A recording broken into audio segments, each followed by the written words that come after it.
Shalom, selamat pagi Bapak Ibu Saudara yang terkasih dalam Tuhan. Di Mazmur 56 ayat yang 4 dan 5. Waktu aku takut, aku ini percaya kepadamu. Kepada Allah yang firman yang kupuji, kepada Allah aku percaya, aku tidak takut. Apakah yang dapat dilakukan manusia terhadap aku? Percayalah kepada Tuhan, percayalah kepada firman, terus melangkah di dalam iman kepada Yesus. Mari persiapkan Bapak Saudara, saya bangkit berdiri Bapak Saudara, mari kita nyembah Tuhan. Mari kita datang kepada Yesus Tuhan. Dia baik. Terima kasih Tuhan. Engkau sungguh baik. Bahwasanya kasih setiamu kekal selama-lamanya.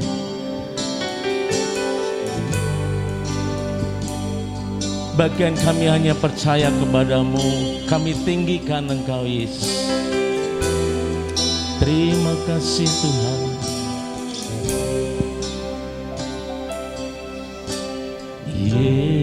Yesus, Engkau sungguh baik. Yesus, namamu indah. Yesus, ku cinta Kau selalu, ku tinggikan, ku agungkan selamanya. Yesus, Kau sungguh baik. Mari agungkan Yesus.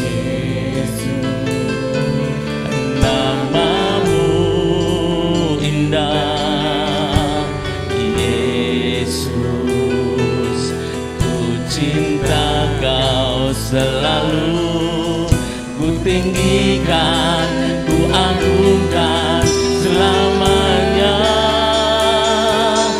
Ku mau memujimu, ku selalu pujimu, ku mau menyembahmu, ku selalu sembahmu. Kau yang layak terima semua pujian, kemuliaan hanya bagi Tuhan. Lebih dalam lagi, mari agungkan Yesus, katakan dengan iman. Yesus, Kau sungguh baik ya Yesus.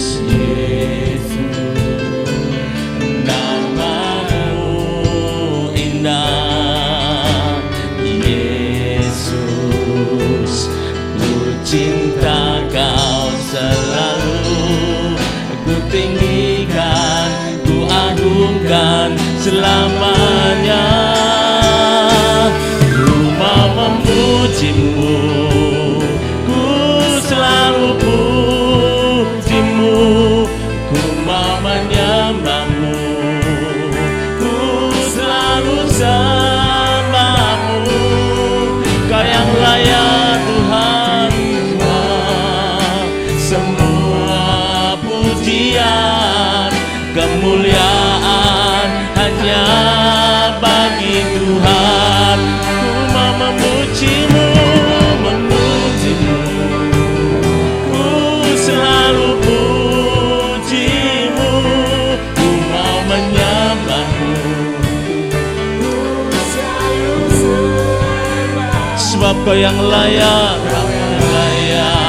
terima semua pujian, kemuliaan hanya bagi Tuhan. Semua kemuliaan, semua kemuliaan dan keagungan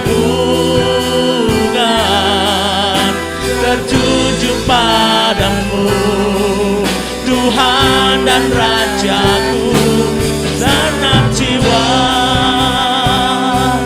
dan nafasku menyembah Yesus yang hidup. Semua kemuliaan, semua kemuliaan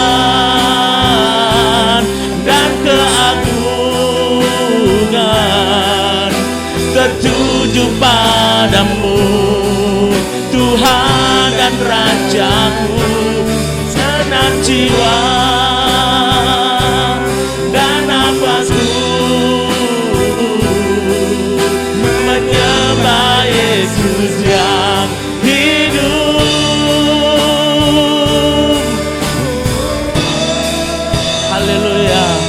Ku mau memujimu, ku selalu puji, kami sembah Engkau Tuhan. menyembahmu.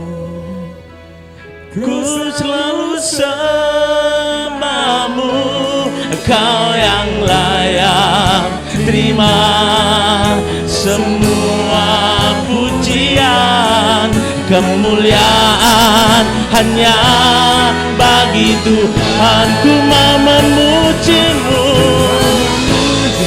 oh ku selalu pujimu, ku mau menyembahmu, ku selalu sembahmu, Kau yang layak terima semua pujian, kemuliaan hanya bagi Tuhan. Kau yang layak, Kau yang layak terima semua pujian, kemuliaan hanya bagi Tuhan. Kau yang layak, Kau yang layak terima semua pujian, kemuliaan hanya bagi Tuhan. Oh, kami sembah, kami tinggikan Engkau Tuhan, bahwasanya kasih setiamu kekal untuk selamanya. Engkau baik, selamanya baik, dan selamanya Engkau baik Yesus. Kami sembah, kami sembah, kami tinggikan. Oh haleluya, kami agungkan kota benteng kami, Tuhan dan Rajaku, Allah sumber kuatku, sumber damaiku. Haleluya, kami angkat tangan, kami memujimu, mengagungkan Yesus, meninggikan Yesus, Allah dan Tuhan kami. Haleluya, segala Kau yang layak terima pujian setiap kami Tuhan. Haleluya, haleluya.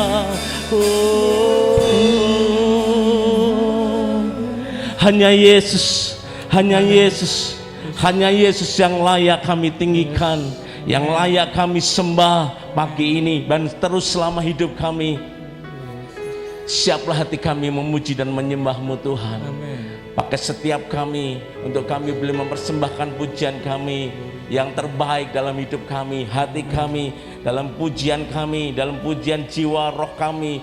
Tuhan, Engkau berhadirat dalam pujian dan penyembahan kami. Kami mau bangun tahta pujian penyembahan di tempat ini, di hati kami, di hidup kami selama-lamanya Tuhan. Terima kasih Tuhan untuk hari ini. Engkau sungguh baik dan sangat baik. Bahwasanya untuk selama-lamanya kasih setiamu untuk kekal bagi hidup kami.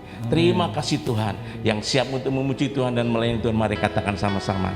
Amin. Sekali berikan tepuk tangan bagi Tuhan Yesus Kristus Tuhan. Haleluya. Dan setiap langkah hidup kita, mari terus berpaut pada Yesus Tuhan. Amin. Haleluya.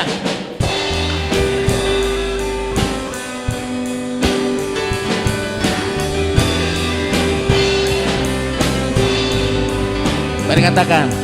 Di setiap langkahku, tangan-Mu menuntun jalanku, karena Kau pelita hidupku yang selalu bersinar dalamku.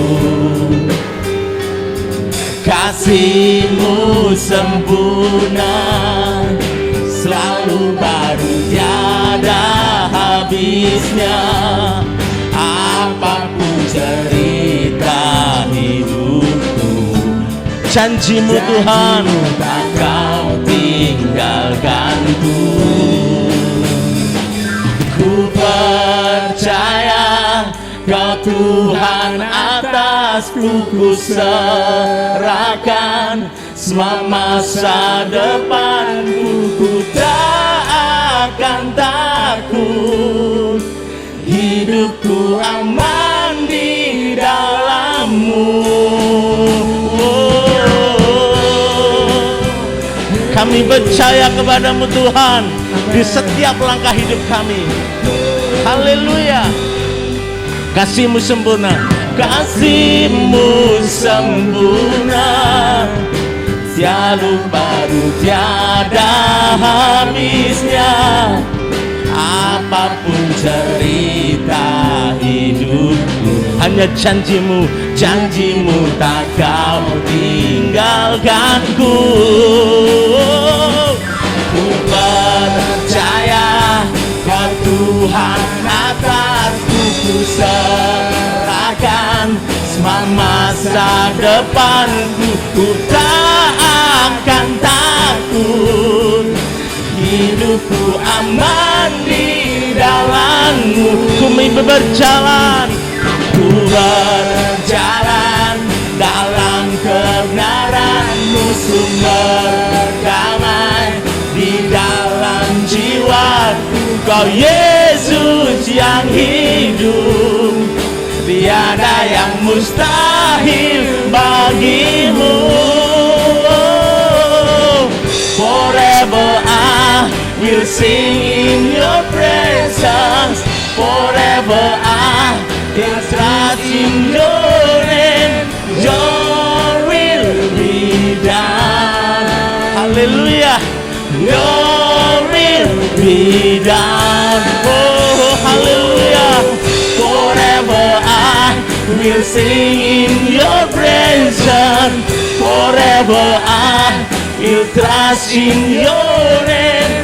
Your will be done. Jesus, your will be done. Oh, kehadiran-Mu Bapa yang terus melangai dalam hidup kami, dan bagian kami hanya percaya kepada-Mu, sumber damai hidup kami, sumber kekuatan kami. Haleluya.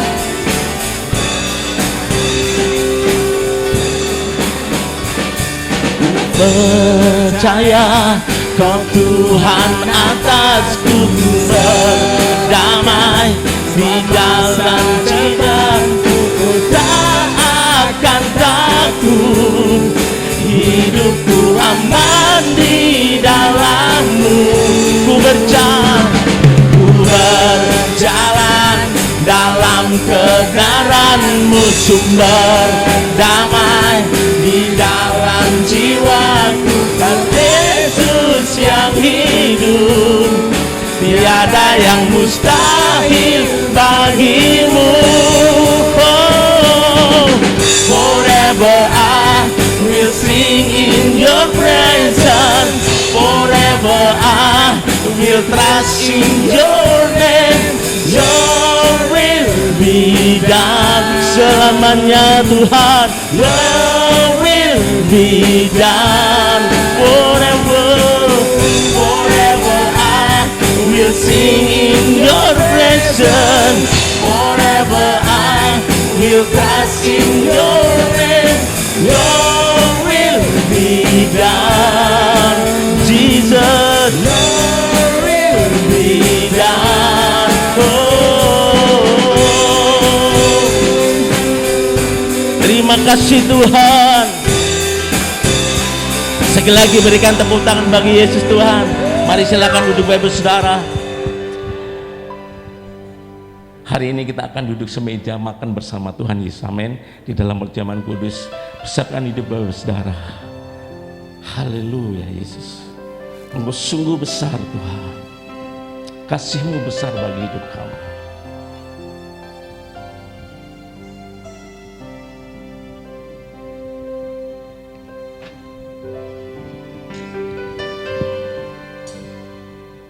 Telah kulihat bukti kasih-Mu. Kau menderita gantikanku, dengan darah-Mu Kau selamatkanku. Kini ku hidup menyenangkan-Mu. Mari katakan terlalu besar, terlalu besar kasih-Mu Bapa, pengorbanan yang Kau berikan bagiku terlalu mahal. Darah-Mu Yesus tercurah untuk menebus hidupku. Haleluya Tuhan. Telah kulihat bukti kasih-Mu. Terima kasih Tuhan. Kau menderita gantikanku, dengan darah-Mu Tuhan, dengan darah-Mu Kau selamatkanku. Kini ku hidup menyenangkan. Sang dan Bapak bakat berdiri sila. Haleluya. Terlalu besar kasih-Mu Bapa, pengorbanan yang Kau berikan bagiku terlalu mahal. Darah-Mu Yesus tercurah untuk menebus hidupku. Terlalu besar, terlalu besar kasih-Mu Bapa, pengorbanan yang Kau berikan bagiku terlalu mahal. Darah-Mu Yesus tercurah untuk menebus. Terlalu besar kasih-Mu Bapa, terlalu besar kasih-Mu Bapa, pengorbanan yang Kau berikan bagiku terlalu mahal. Darah-Mu Yesus tercurah untuk menebus hidupku, tercurah untuk menebus hidupku, oh, tercurah untuk menebus hidupku. Haleluya.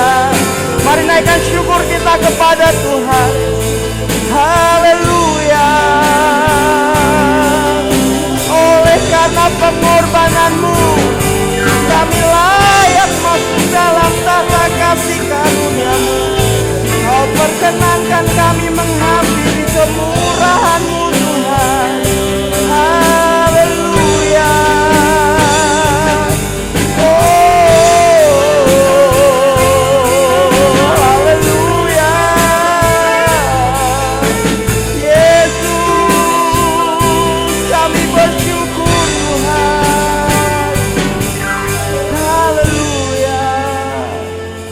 Kami bersyukur karena kasih setia-Mu kekal untuk selama-lamanya atas kami Tuhan. Sesungguhnya kamilah yang menjauh dari-Mu. Sesungguhnya kamilah yang memberontak kepada-Mu. Sesungguhnya kamilah yang melawan kasih karunia-Mu Tuhan. Tapi kasih-Mu lebih besar dari seluruh pelanggaran kami. Terima kasih karena kasih-Mu yang Kau nyatakan lewat pengorbanan-Mu di kayu salib, menarik kembali kami dalam hadirat-Mu yang kudus Tuhan. Terima kasih Tuhan, Kami boleh diterima apa adanya. Kami boleh menerima kemurahan Tuhan yang begitu luas. Hari ini kami boleh ada sebagaimana kami ada. Semua karena kasih karunia-Mu Tuhan. Segala pujian, hormat, syukur kami persembahkan kepadamu. Sebentar kami akan merenungkan firman-Mu Tuhan. Bersabdalah di tengah-tengah kami. Berbicaralah kepada kami. Karena kami siap mendengar. Biar firman-Mu mengarahkan kami berjalan semakin dekat melekat dengan Engkau Tuhan. Dalam nama Yesus hati kami terbuka bagi Engkau. Semua yang siap katakan amin, amin. Silakan duduk Bapak Ibu Saudara. Shalom. Shalom. Kemurahan Tuhan limpah atas setiap orang-orang yang menanti-nantikan Tuhan. Amin. Baik, tema firman Tuhan hari ini adalah melihat dengan iman. Melihat dengan iman. Bapak Ibu Saudara, Tuhan menciptakan kita itu sebagai makhluk visual dengan satu imajinasi yang luar biasa. Kemampuan mata kita itu mampu menangkap kira-kira 4 juta byte data setiap detiknya, dan kemudian mengubahnya menjadi gambaran 3 dimensi yang kemudian tersimpan kuat dalam memori pikiran kita. Jadi sekali kita pernah lihat sesuatu, itu pasti akan terekam kuat. Kalau saya ngomong baju merah, langsung di kepala kita langsung muncul gambaran 3 dimensi baju merah. Nggak mungkin jadi kuning atau hijau. Karena memang mata kita ini punya kemampuan untuk merekam data dengan begitu luar biasa. Ini yang Allah anugerahkan kepada kita. Dan apa yang kita lihat itu akan tersimpan dalam memori pikiran kita, memori otak kita, dan kemudian akan menjadi dasar setiap pertimbangan kita untuk mengambil keputusan atau mengambil tindakan. Jadi kita bisa melihat betapa pentingnya mata bagi kita. Nah, hari ini kita akan bicara apa yang Yesus katakan tentang mata. Mari sama-sama kita belajar dalam Matius pasal 6 ayat yang ke-22 dan 23. Firman Tuhan berkata demikian. Mata adalah pelita tubuh. Jika matamu baik, teranglah seluruh tubuhmu. Jika matamu jahat, gelaplah seluruh tubuhmu. Jadi, jika terang yang ada padamu gelap, betapa gelapnya kegelapan itu. Bapak Ibu Saudara, Yesus berkata mata adalah pelita tubuh. Saya percaya ini bukan sekedar bicara tentang mata jasmani kita. Walaupun mata jasmani kita itu penting karena bisa menangkap dan membuat gambaran yang jelas yang masuk dalam kepala kita. Tetapi ketika Yesus berkata mata adalah pelita tubuh, Yesus sedang bicara tentang mata rohani kita. Yesus sedang berbicara tentang gambaran apa yang kita miliki saat kita melihat hidup kita dengan mata rohani kita. Bapak Ibu Saudara, mata kita, masing-masing kita memiliki gambaran tentang diri kita di dalam pikiran kita, yang kemudian dikenal oleh para psikolog dengan istilah gambar diri begitu. Jadi kita itu punya gambar diri berdasarkan apa yang kita lihat dari mata rohani kita.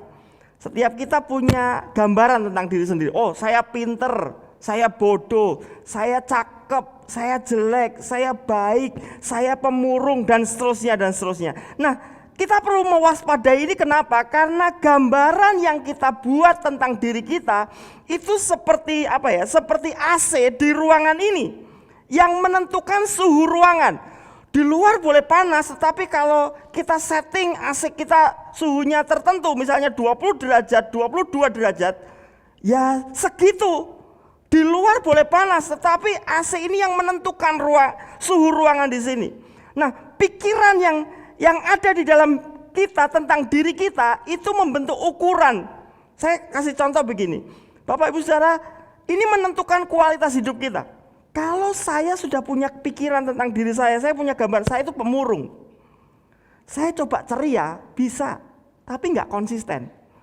Cerianya sebentar, tapi kecenderungannya akan pemurung. Kenapa? Karena sudah ada settingan. Saya itu pemurung, saya penakut. Kita coba berani, bisa, tapi nggak konsisten. Satu waktu akan kecenderungannya akan penakut. Apalagi kalau kita berpikir saya bodoh, mau coba-coba pinter, ya bisa, tapi nggak konsisten. Nah, sayangnya kebanyakan orang termasuk kita orang-orang percaya, punya gambaran yang keliru tentang hidup kita. Kenapa bisa keliru? Karena kita melihat dari sudut pandang yang keliru. Itu sebabnya firman Yesus berkata, jika matamu baik, teranglah seluruh tubuhmu. Jika kita punya sudut pandang yang benar, maka hidup kita luar biasa. Tetapi kalau sudut pandang kita salah, gambaran kita salah, gambaran salah itulah yang akan membatasi hidup kita, sehingga hidup kita nggak maksimal. Apa yang masuk di pikiran kita melalui mata rohani kita, itu akan sangat mempengaruhi kualitas hidup kita. Bapak Ibu Saudara, jika kita memusatkan perhatian kita pada masalah kita, memusatkan perhatian kita pada apa yang tidak dapat kita lakukan, memusatkan perhatian kita kepada, wah saya pikir saya ini sudah maksimal Pak, udah mentok Pak, maka demikianlah kita. Karena itu menjadi batasan yang justru memagari kita. Ini bukan berarti Tuhan tidak ingin mengangkat kita, bukan berarti Tuhan tidak ingin mempromosikan kita, tetapi karena kita melihat, memusatkan perhatian kita pada hal yang salah, jadilah demikian. Karena Yesus berkata, jadilah seperti yang kau percayai. Lain ceritanya bila kita mulai melihat dengan mata rohani yang benar. Nah, firman Tuhan berkata, jadi jika terang yang ada padamu gelap, betapa gelapnya kegelapan itu. Syukur kepada Tuhan, Yesus adalah terang dunia. Amin. Yesus adalah sumber terang dan siap menerangi mata rohani kita. Melalui apa? Melalui firman-Nya dan Roh Kudus-Nya, sehingga kita dapat melihat dengan benar. Jika kita mulai memfokuskan mata rohani kita untuk melihat janji Tuhan di dalam hidup kita, bukan memusatkan perhatian kita pada masalah kita, bukan memusatkan perhatian kita pada ketidakberdayaan kita, atau kita merasa sudah mentok, sudah maksimal, ya kita cuma segitu-gitu aja. Karena sekali lagi penglihatan rohani kita itu seperti AC yang menentukan suhu ruangan. Jadi mari mulai melihat dengan sudut pandang yang benar. Dan Yesus berkata, aku ini terang, pastikan matamu melihat terang. Ketika kita melihat Yesus melalui firman dan rohnya, Roh Kudusnya, kita mulai melihat janji-janji Tuhan lebih serius daripada melihat masalah kita, maka kita akan terus naik ke tingkat yang lebih tinggi. Amin. Mencapai mimpi-mimpi kita, menerima kasih karunia Tuhan, menerima lebih banyak lagi dari Tuhan, mengasihi lebih lagi, melayani dengan lebih maksimal lagi. Dan selanjutnya kita akan mengalami berkat-berkat dan kemurahan Tuhan lebih lagi. Sebab Yesus berkata, jadilah seperti yang kau percayai. Ketika mata kita hanya fokus kepada kegagalan kita, ketidakberdayaan kita, jadilah seperti itu. Tetapi ketika mata kita melihat Tuhan, melihat janjinya, melihat kemampuan Tuhan dalam hidup kita, melihat kemurahan Tuhan dalam hidup kita, jadilah seperti yang kita percayai. Di Alkitab, bapak orang percaya itu adalah bapak Abraham. Kalau kita membaca dalam Kejadian pasal 12, Tuhan ngomong gini kepada Abraham, Abraham, kamu keluar, tinggalkan kampung halamanmu, pergi ke tempat yang aku suruhkan. Aku akan memberkati engkau berlimpah-limpah. Gak cuma memberkati engkau, bahkan lewat hidupmu dunia akan diberkati. Engkau akan jadi berkat bagi banyak orang. Lalu Tuhan ngomong apa? Keturunanmu akan banyak banget. Percaya. Abraham tinggalkan kampung halamannya. Loh, Abraham sudah sukses di kampung halamannya. Abraham sudah kaya raya. Tapi karena Abraham percaya janji Tuhan lebih besar dari apa yang pernah dia alami, dia pengen ngalami jauh lebih besar, jauh lebih banyak yang Allah sediakan buat dia. Abraham kemudian melangkah. Dalam perjalanan waktu, saudara, Abraham semakin sukses, ternaknya semakin banyak, kekayaannya semakin melimpah. Persoalannya adalah dari waktu ke waktu, dari tahun demi tahun, kira-kira hampir 25 tahun. Abraham menunggu satu janji bahwa dia akan punya banyak keturunan. Abraham semakin tua, hampir 100 tahun usianya. Sedangkan istrinya Sarah sudah hampir 90 tahun. Bahkan sudah menopause, sudah mati haid, sudah gak mungkin punya anak. Saat itulah Abraham mulai gelisah. Dia tuh duduk di dalam tendanya, dia mulai melihat, ngapain aku pergi jauh-jauh, aku udah punya semuanya, tapi janji Tuhan di mana? Ketika Abraham sedang merenungkan nasibnya di dalam tendanya, tiba-tiba Tuhan datang kepada Abraham. Tuhan berfirman kepada Abraham, Abraham, jangan takut. Jangan takut Abraham. Aku perisaimu. Aku yang akan memberi upah kepadamu. Upahmu akan sangat besar. Lalu apa komentar Abraham atas firman yang dia dengar hari itu? Abraham berkata, ya Tuhan Allah, apa yang kau berikan padaku memang banyak sih. Tapi untuk apa? Karena aku akan meninggalkan semuanya ini kepada budakku, kepada orang kepercayaanku, Eliezer itu. Tapi bukan kepada anakku. Tapi Tuhan ngomong apa lagi? Enggak Abraham, bukan Eliezer. Nanti seluruh warisanmu ini akan diterima oleh anakmu sendiri. Abraham sudah dengar. Tapi Tuhan tahu Abraham gak cukup mendengar. Tuhan menciptakan kita sebagai makhluk visual yang punya imajinasi yang luar biasa. Abraham harus juga belajar melihat, gak cuma mendengar dengan iman, tapi Abraham juga harus mulai belajar melihat dengan iman. Apa yang dilakukan Tuhan kepada Abraham? Coba kita lihat Kejadian pasal 15 ayat 5. Perhatikan ini. Lalu Tuhan membawa Abraham kemana saudara? Keluar dari tenda. Kenapa? Tenda itu terbatas. Walaupun Abraham kaya raya, dia tinggal di tenda dan tertutup, sudut pandangnya sempit. Lalu Tuhan suruh apa? Tuhan membawa Abraham keluar serta berfirman, coba lihat ke langit. Wow, dulu atapnya cuma tenda, sekarang Abraham disuruh keluar dari tenda dan sekarang atapmu itu langit. Coba lihat ke langit, hitunglah bintang-bintang. Jika engkau dapat menghitungnya, maka firman-Nya kepadanya, demikianlah banyaknya nanti keturunanmu. Tuhan tahu bahwa mendengar saja nggak cukup. Abraham butuh melihat secara visual, mata rohaninya perlu terbuka. Itu sebabnya Tuhan berkata, Abraham keluar dari tendamu, lihat langit, begitu banyak bintang. Kalau kamu sanggup menghitung banyaknya bintang, sebanyak itu keturunanmu. Hari itu Abraham mulai belajar melihat dengan mata iman. Dia mulai belajar melihat. Dia mulai membayangkan sebanyak itulah anak-anaknya, keturunannya kelak. Lalu ayat yang ke-6. Lalu percayalah Abraham kepada Tuhan, maka Tuhan memperhitungkan hal itu kepadanya sebagai apa saudara? Kebenaran. Tuhan menyuruh Abraham keluar dan melihat bintang-bintang di langit. Tidak cukup bagi Abraham hanya sekedar mendengar. Abraham perlu memiliki gambaran rohani dengan jelas. Dan ketika Abraham mulai melihat dengan iman, bangkit imannya. Dan saudara tahu, ketika dia percaya kepada Allah, lalu percayalah Abraham kepada Tuhan, maka Tuhan memperhitungkan itu sebagai kebenaran. Jadilah seperti yang engkau percaya. Abraham percaya dan Tuhan menggenapkannya.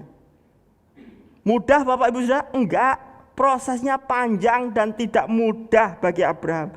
Butuh kira-kira 25 tahun butuh kira-kira 20 tahun sejak dia melihat bintang itu untuk Ishak lahir dalam keluarga Abraham.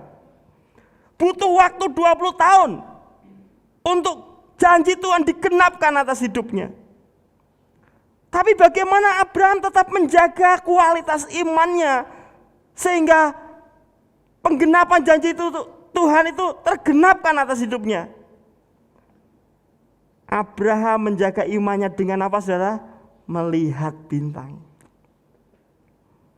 Bapak Ibu Saudara, mungkin alasan mengapa kita sampai hari ini belum mengalami yang terbaik dari Tuhan, jangan-jangan karena kita melihat dengan sudut pandang yang salah. Kita hanya melihat dari sudut pandang kemanusiawian kita. Siapa saya ini? Koneksi saya nggak banyak, sumber daya saya terbatas, keluarga saya bukan keluarga hebat, saya tidak mendapat pendidikan yang baik. Kita mulai mengukur diri kita dengan kemanusiawian kita. Kita lupa bahwa Tuhan bersama kita. Amin Bapak Ibu Saudara, bahwa Tuhan yang berjanji adalah Tuhan yang ya dan amin. Bahwa ketika Dia berjanji atas hidup kita, Tuhan sanggup menggenapi janjinya. Ini hanyalah masalah waktu bagi Tuhan.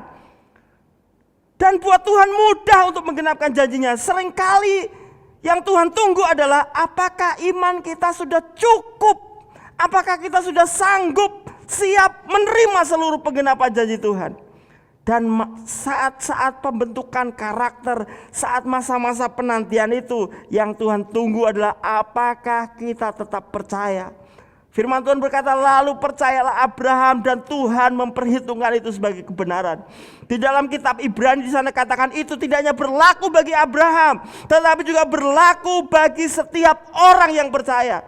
Kita disebut orang percaya bukan karena agama kita. Kita disebut orang percaya bukan karena aktivitas keagamaan kita. Kita disebut orang percaya karena kita belajar untuk pegang janji Tuhan dan gak melepaskannya sampai penggenapan itu digenapkan atas kita. Tuhan yang penuh kasih karunia selalu menyediakan yang terbaik bagi kita. Tuhan yang penuh kuasa pasti memenuhi janjinya, karena tidak ada yang mustahil bagi Tuhan. Persoalannya adalah visual apa yang ada di dalam hidup kita? Apakah kita sudah bisa melihat dengan mata rohani kita dengan benar? Atau mata rohani kita jangan-jangan sudah mulai kabur hari-hari ini? Faktanya Pak, ekonomi saya semakin sulit. Faktanya keuangan saya semakin berat. Faktanya kesehatan saya semakin menurun. Faktanya anak-anak saya tidak menjadi lebih baik. Faktanya masa depan seperti yang suram. Itu yang kita lihat dan kita renungkan seringkali. Tapi hari ini mari kita belajar melihat dengan iman apa yang Tuhan janjikan buat kita. Sekali lagi ini bukan waktu yang pendek. Kalau sehari, 2 hari, sebulan, 2 bulan mungkin kita masih sanggup menunggu. Tapi bagaimana kalau kita seperti Abraham yang harus menunggu puluhan tahun?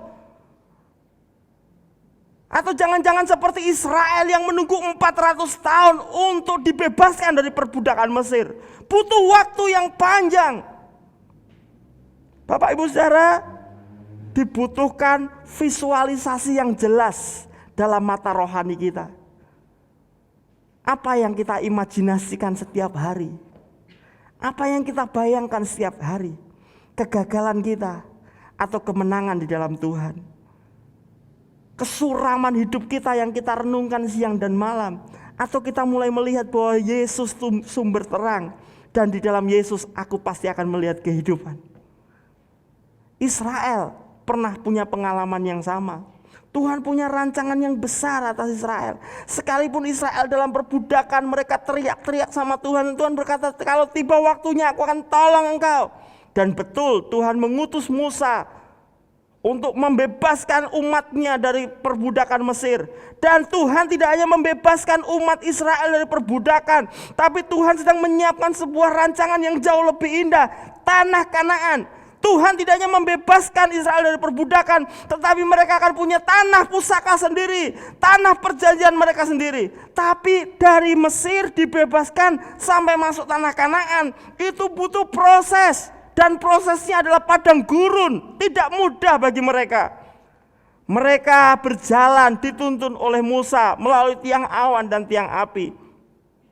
Tuhan sengaja membuat mereka berputar-putar, bukan apa-apa, untuk melatih iman mereka. Tuhan ngomong gini, mereka itu mentalnya budak 400 tahun.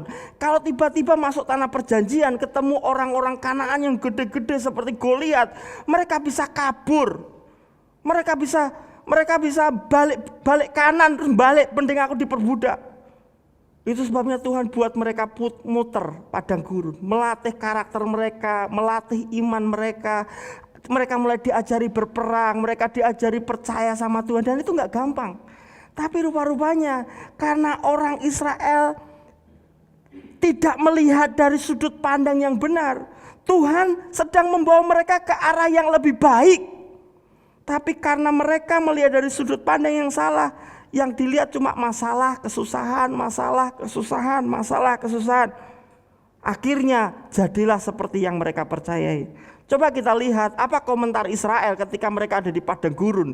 Bilangan 21 ayat 4 dan 5. Setelah mereka berangkat dari Gunung Hor, berjalan ke arah Laut Teberau untuk mengelilingi tanah Edom, maka bangsa itu tidak dapat lagi menahan hati di tengah jalan. Lalu mereka berkata-kata melawan Allah dan Musa, "Mengapa kamu memimpin kami keluar dari Mesir supaya kami mati di padang gurun ini? Sebab di sini tidak ada roti dan tidak ada air, dan ada makanan hambar ini kami telah muak." Sudah perhatikan ini, Tuhan mau bawa mereka ke tanah perjanjian, tapi karena mereka nggak bisa melihat visi Tuhan yang jauh, tidak bisa melihat rancangan Tuhan yang luar biasa, yang mereka lihat hanya di padang gurun, nggak ada air, nggak ada makan. Mereka dikasih mana? Makanan ini kami hambar. Wah, saudara bisa bayangkan, mereka nggak nanem, mereka nggak bercocok tanam, mereka nggak mengusahakan Tuhan kirim makanan setiap hari. Bahkan ketika mereka mau sekali-sekali kasih daging dong, oke, tiap sore dikasih burung puyuh. Tapi mereka berkata, dengan semuanya ini kami hambar. Memang gak mudah, saya yakin itu gak mudah kalau saudara dikasih makan enak yang saudara suka. Tapi itu dikasih kepada Anda setiap hari 40 tahun. Saudara bisa bayangkan.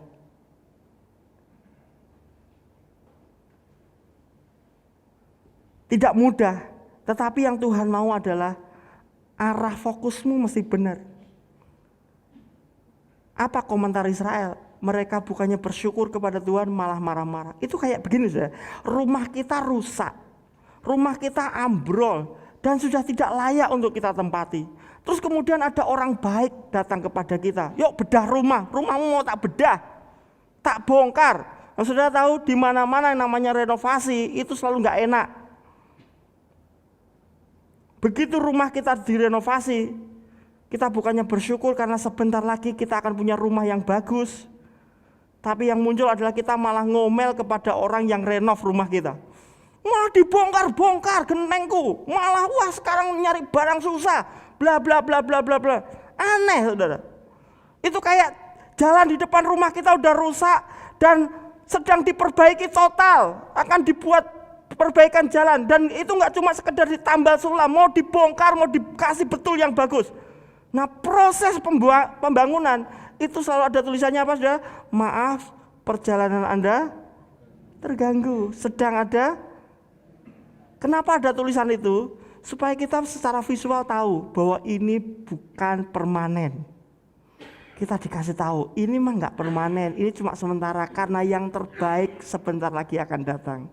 Amin Bapak Ibu Saudara. Dalam hidup kita, ingat kalau hari-hari ini rasanya ada begitu banyak malapetaka, ingat di kepala kita, maaf sedang ada perbaikan hidup. Amin saudara. Karena Tuhan gak pernah merancangkan yang jahat atas kita. Di mana-mana yang namanya renovasi, perbaikan pasti gak nyaman.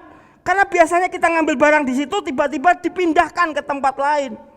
Berapa banyak dari hidup kita yang sebenarnya udah gak karu-karuan, orang lihat hidup kita itu kacau, tapi waktu didandani Tuhan bukannya kita bersyukur, kita malah ngomel, kita malah marah-marah sama Tuhan. Tuhan, aku udah doa supaya diberkati, kok malah hancur-hancuran? Iya, sebab kalau rumah kita gak dihancurkan, gak bisa dibangun ulang.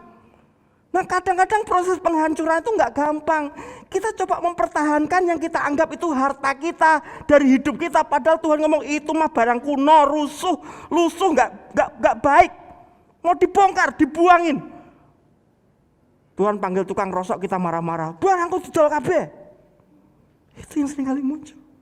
Tapi hari ini ingat, kalau hidup kita sepertinya justru bertolak belakang dari doa dan harapan kita, jangan-jangan itu baru proses renovasi.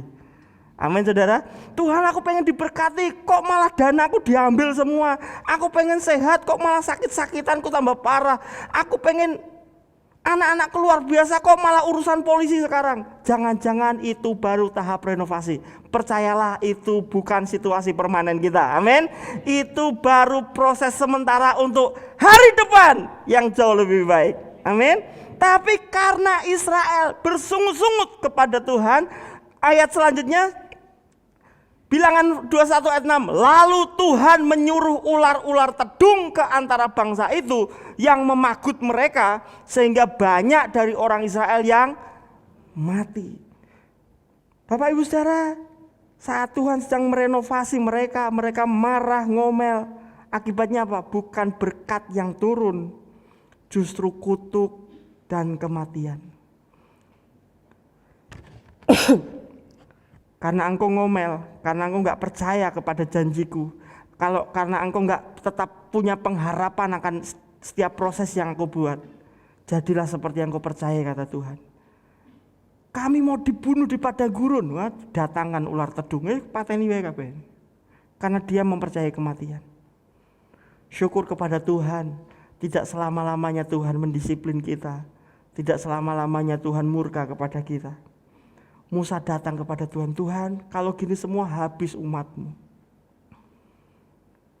Gak apa-apa mereka habis, tapi kan namamu dipermalukan. Tuhan gak sanggup membawa mereka ke tanah perjanjian, makanya mereka dibunuh di padang gurun. Kan namamu yang dirugikan Tuhan. Musa berdialog dengan Tuhan. Lalu Tuhan memberikan solusi. Solusinya menarik saudara, mari kita lihat dalam 21 ayat 8. Maka berfirmanlah Tuhan kepada Musa, buatlah ular tedung dan taruhlah itu pada sebuah tiang. Maka setiap orang yang terpagut, jika ngapain saudara? Jika ia melihatnya akan tetap hidup. Lalu kemudian Musa mentaatinya. Lalu Musa membuat ular tembaga dan menaruhnya pada sebuah tiang.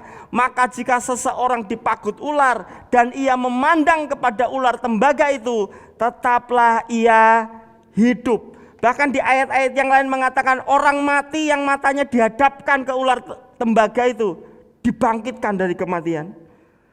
Tuhan sedang ngajari umat Israel dan sedang ngajari kita hari ini. Kalau mereka melihat ular tembaga, mereka tetap hidup.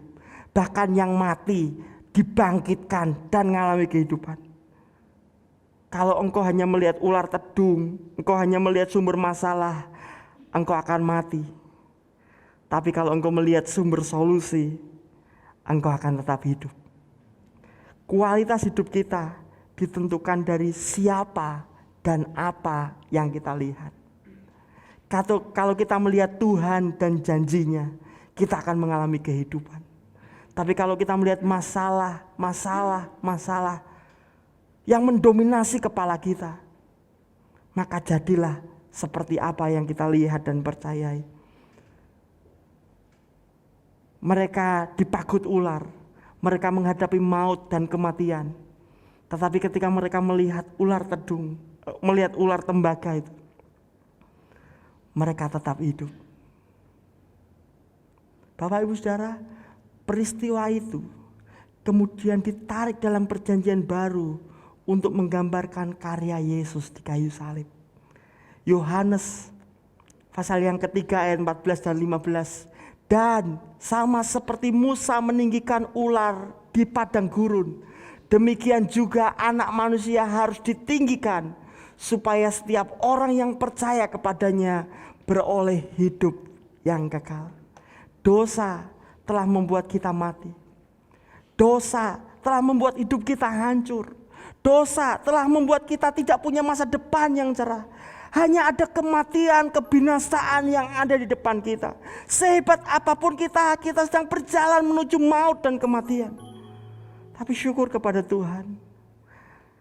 Sama seperti ular tembaga yang ditinggikan Musa di padang gurun, Anak manusia Yesus Kristus juga ditinggikan di atas kayu salib. Buat kita mungkin apa hubungannya Yesus yang disalibkan dengan dosa saya? Sekarang pertanyaannya, apa hubungannya ular tembaga dengan ular tedung itu yang membunuh mereka? Apa hubungannya? Gak ada korelasinya seperti, kok gak Tuhan bikin obat yang menyembuhkan saya? Kenapa Tuhan hanya pengen kamu lihat dan percaya. Tuhan hanya ingin kita melihat janji Tuhan. Tuhan hanya ingin kita melihat kebaikan Tuhan. Ular tembaga itu sepertinya gak ada hubungannya dengan ular yang memagut tubuh mereka. Tapi ular tembaga itu adalah Itu yang difirmankan Tuhan. Kamu percaya enggak yang difirmankan Tuhan? Bagi banyak orang, salib Kristus itu menjadi sebuah kebodohan. Masa Tuhan mati? Masa Tuhan disalibkan? Masa Tuhan enggak berdaya? Tapi sebenarnya bagian kita hanyalah apakah engkau mau melihat dengan iman dan percaya. Karena di kayu salib itulah Yesus disakiti supaya Anda dan saya disembuhkan. Di kayu salib itulah Yesus ditolak, sorga nolak, bumi nolak, digantung di kayu salib supaya Anda dan saya diterima tanpa syarat dalam kemurahan Tuhan.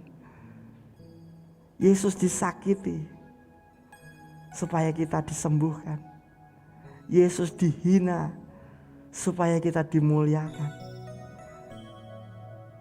Yesus dimiskinkan di kayu salib supaya kita menikmati hidup yang berkelimpahan, penuh sukacita, penuh damai sejahtera. Bahkan di kayu salib itu, Yesus harus menanggung kematian supaya Anda dan saya menikmati kehidupan yang baru. Bapak Ibu Saudara, ada seorang wanita bernama Filis. Wanita ini tinggal dalam lingkungan dan keluarga yang rusak. Hidupnya kemudian rusak. Dia sudah hamil di usia 16 tahun, akhirnya putus sekolah, hidup dari bantuan sosial, tidak punya masa depan yang cerah.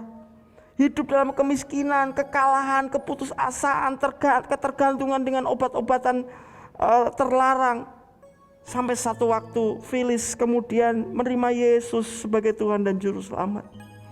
Dia mulai belajar membuka Alkitab, menangkap janji Tuhan, sampai kemudian matanya tertuju pada 2 Korintus 5 ayat 17.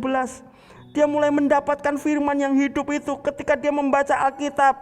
2 Korintus 5 ayat 17. Jadi siapa di dalam Kristus, ia adalah ciptaan baru.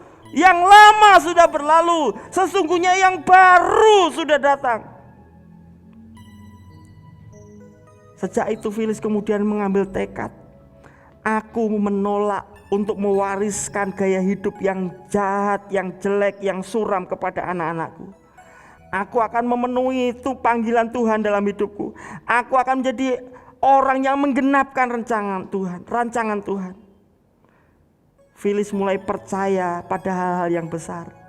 Dia mulai mengharapkan kebaikan dan kemurahan Tuhan yang adikodrati. Dia mulai mengembangkan mentalitas bersama Tuhan aku pasti bisa. Filis mulai belajar menolak untuk menyerah. Dia mulai melihat hidupnya dari sudut pandang Tuhan. Dia mulai menempelkan ayat-ayat firman Tuhan yang Tuhan janjikan atas hidupnya di seluruh dinding kamarnya. Dia tempelin semua supaya dia bisa memvisualisasikan semua janji Tuhan.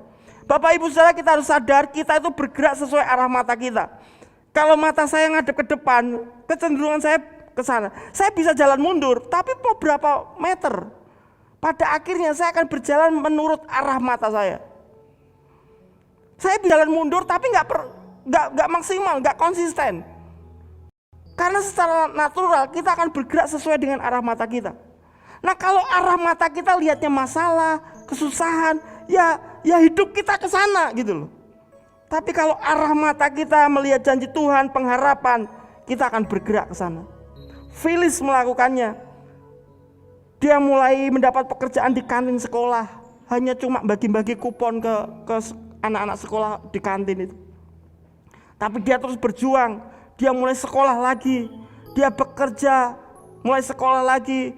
Dia mulai kuliah S1 di malam hari. Bahkan kemudian mengejar S2-nya. Sampai kemudian Filis menjadi kepala sekolah di sebuah sekolah di mana dia pernah ada di situ sebagai pembagi kupon. Dulu cuma temannya Mbak Koster. Kalau anak saya ngomongnya, temannya Mbak Koster. Hanya temannya office boy. Dampingi bagi kupon. Tapi pada satu titik dia berhasil menjadi kepala sekolah di sebuah sekolah di mana dia pernah menelusuri karirnya dari paling bawah. Dia hanya melakukan bagiannya, melihat dengan iman. Dan Tuhan melakukan bagiannya, memberi kesempatan, memberi kemampuan, memberi anugerah kemenangan. Jangan puas dengan kejayaan masa lalu. Abraham tidak puas karena dia menantikan janji yang lebih besar. Atau jangan tinggal dalam kubangan kegagalan masa lalu seperti orang Israel tinggal di padang gurun. No, Yang baik masih ada di depan kita. Tuhan ingin melakukan dan memberikan lebih banyak dari apa yang pernah kita raih. Rumah tangga kita, keuangan kita, kesehatan kita, pekerjaan kita, studi kita, pelayanan kita, seluruh aspek hidup kita. Mulailah melihat masa depan dengan sudut pandangnya Tuhan. Dan hari ini pandang salib Kristus. Di situ terjadi pertukaran yang besar. Hari ini perjamuan kudus akan mengingatkan kita. Perjamuan kudus akan mengingatkan kita bahwa Yesus adalah sumber hidup kita. Lewat perjamuan kudus, kenapa Tuhan menyuruh kita untuk melakukan perjamuan kudus? Karena perjamuan kudus merupakan visualisasi. Ketika Tuhan mengangkat roti, Yesus mengangkat roti, Yesus berkata, inilah tubuh. Ketika Yesus mengangkat anggur, Yesus berkata, inilah darahku. Kenapa perjamuan kudus Tuhan suruhkan? Perjamuan kudus adalah perintah langsung yang dilakukan Tuhan Yesus. Perbuat ini menjadi peringatan akan aku. Kenapa Bapak Ibu Saudara? Karena dengan melihat roti dan air anggur, kita bisa memvisualisasi janji Tuhan dan penggenapannya. Adakah dari antara Bapak Ibu Saudara yang belum menerima roti dan air anggur? Semua sudah mendapatkannya? Kalau sudah mendapatkannya, mari kita bangkit berdiri. Kita datang kepada Tuhan. Sebab aku percaya, bukan karena melihat, namun karena firman-Mu yang selalu digenapi di hidupku. Ku percaya, bukan karena melihat, namun karena firman-Mu tiada pernah sebab aku percaya, bukan karena melihat, namun karena firman-Mu yang selalu digenapi di hidupku. Ku percaya, bukan karena melihat, namun karena firman-Mu tiada pernah berubah. Mari nyanyikan lagu ini dari awal. Kekuatan kita hanya di dalam Yesus. Kekuatan di hidupku,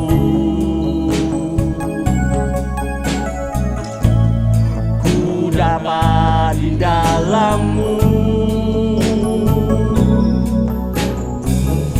Kau teguhkan hatiku. Tiada yang mustahil bagimu Tuhan, tiada yang mustahil sebab aku percaya. Bukan karena melihat, namun karena firman-Mu yang selalu amin. Ku percaya, bukan karena melihat, namun karena firman-Mu tiada pernah berubah. Bolehkah Bapak Ibu mengeluarkan roti dan air anggur dari tempatnya? Mari lihat, mari lihat. Mungkin yang di tangan kita hanyalah roti dan sedikit air anggur, tapi mari lihat. Lihat dengan mata rohani kita, lihat dengan iman kita, bahwa ini adalah tubuh Yesus, bahwa ini adalah darah Yesus. Mari kita bersyukur kepada Tuhan. Sama-sama kita bersyukur. Tuhan, terima kasih buat pengorbanan-Mu di kayu salib. Karena di sanalah terjadi pertukaran. Segala sakit diganti dengan kesembuhan dan kesehatan. Segala penolakan diganti dengan penerimaan tanpa syarat. Segala duka cita diganti dengan sukacita dan kemenangan. Segala kemiskinan dan kutuk-kutuk diganti dengan kehidupan dan hidup berkelimpahan. Bahkan kematian diganti dengan kehidupan yang luar biasa dalam Kristus.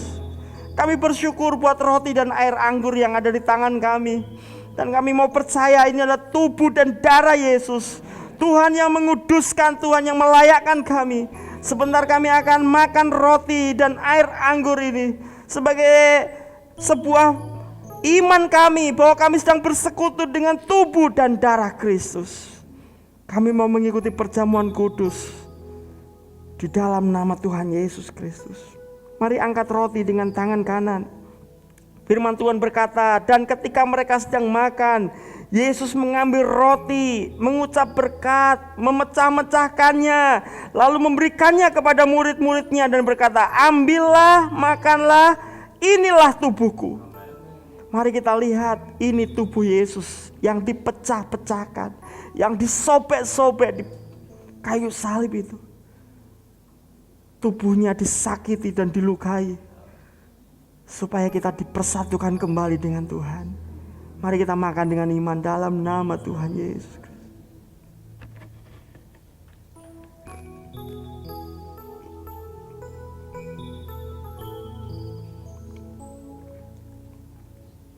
Terima kasih Tuhan. Mari kita buka cawan kita. Mari kita angkat dengan tangan kanan. Firman Tuhan berkata, sesudah itu Yesus mengambil cawan, mengucap syukur, lalu memberikannya kepada mereka dan berkata, minumlah kamu semua dari cawan ini, sebab inilah darahku, darah perjanjian yang ditumpahkan bagi banyak orang untuk pengampunan dosa.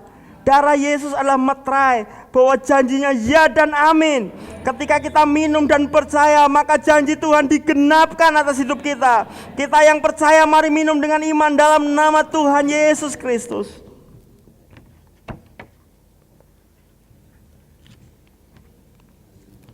Terima kasih Tuhan. Mari bersyukur buat janji Tuhan yang luar biasa.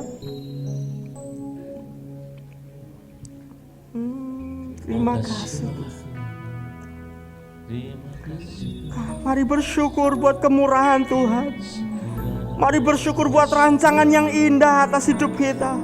Mari bersyukur buat janji penyertaannya atas hidup kita. Mari bersyukur buat kemenangan dan kemuliaan yang tersedia bagi orang-orang yang percaya. Mari lihat dengan iman bahwa yang terbaik masih ada di depan kita. Mari lihat dengan iman bahwa kebajikan dan kemurahan belaka yang mengikuti kita seumur hidup kita. Terima kasih Tuhan. Haleluya. Kami bersyukur Tuhan. Kami bersyukur kepadamu Tuhan. Terima kasih Tuhan. Terima kasih Tuhan. Apapun pergumulan kita hari-hari ini, seperti ular tedung yang menggigit kita hari-hari ini, yang menggerogoti kualitas hidup kita, mari kita arahkan mata kita kepada salib Kristus. Mari lihat pengorbanan Yesus. Yesus berkata, sudah selesai. Semua sudah ditanggung di kayu salib. Kemenangan dan kemurahan Tuhan nyata atas kita. Karena salibmu ku hidup Tuhan. Karena salibmu ku menang Tuhan. Karena salibmu kami memperoleh kehidupan yang luar biasa. Haleluya. Karena salibmu ku menang. Engkau yang berkuasa, sanggup melakukan mujizat. Karena salibmu, karena salibmu ku hidup. Karena salibmu, karena salibmu ku menang. Engkau yang berkuasa, sanggup untuk melakukan mujizatmu di hidupku. Kami bersyukur Tuhan buat firman-Mu. Kami bersyukur buat perjamuan kudus yang kami nikmati hari ini. Kami mau terus bersekutu di dalam Engkau. Kami mau terus pegang janji-Mu. Apa yang pernah dicuri iblis oleh karena kebodohan kami di masa lalu kami akan dikembalikan Tuhan berlipat kali ganda ketika kami tinggal dalam anugerah-Mu, tinggal dalam perjanjian Tuhan. Tuhan, kami mau mengarahkan mata rohani kami untuk memandang Engkau dan untuk terus pegang janji-Mu. Kami tidak mau menyerah, kami menolak untuk putus asa. Kami mau terus melangkah bersama dengan Tuhan. Arahkan mata rohani kami hanya kepada Engkau Tuhan. Dan kami percaya yang terbaik akan kami alami bersama dengan Tuhan. Terima kasih Tuhan. Goreskan firman-Mu dalam hati dan hidup kami. Terima kasih, terima kasih. Sebentar kami membawa persembahan, persepuluhan kami kepada Tuhan. Tuhan yang menguduskan. Boleh kami gunakan untuk kemuliaan Tuhan. Kami memberi karena kami mengasihi dan menghormati Tuhan. Dan sebentar kami kembali ke rumah kami masing-masing. Kami pulang dengan sukacita, sebab berkat Tuhan bersama dengan kami. Mari terima berkat Tuhan. Tuhan memberkati engkau dan melindungi engkau. Tuhan menyinari engkau dengan wajah-Nya dan memberi engkau kasih karunia. Tuhan menghadapkan wajah-Nya kepadamu dan memberi engkau damai sejahtera. Kekasih-kekasih Tuhan, mari pulang dengan membawa anugerah dari Allah Bapa, kasih sayang dari Yesus Kristus dalam persekutuan Roh Kudus menyertai kita hari ini sampai selama-lamanya. Di dalam nama Tuhan Yesus Kristus. Amin.